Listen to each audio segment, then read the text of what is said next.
A lot of the objections that a lot of the PR starter pack members have, or even in my community, is they say they don't have time.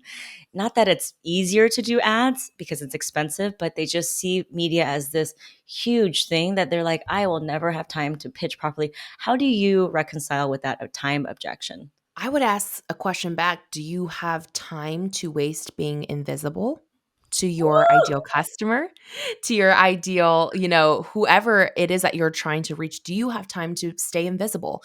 Because that's the reality. Visibility is like cash is oxygen to a business. Visibility is that like engine that gets things going.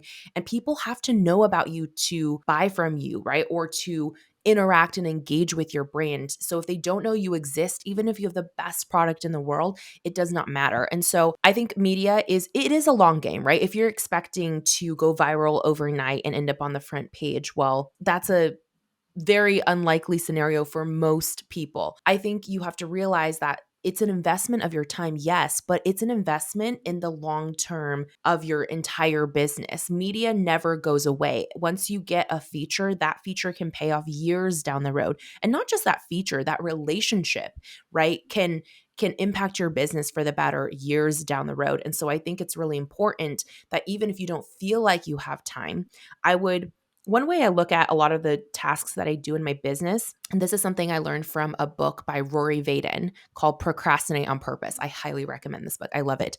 He talks about this idea of filtering tasks not only through the lens of what is important and what is urgent, but also what is significant. Meaning he asks himself, if I do this task today, does it just save me time today? Or does it only impact my business today? Or does it actually save me time months and years down the line, as well as impact my business months and years down the line? And so media is kind of like that. Like it's something that you do now, but it pays off over and over and over again. And so it has significance in your business rather than just being something that's timely or urgent.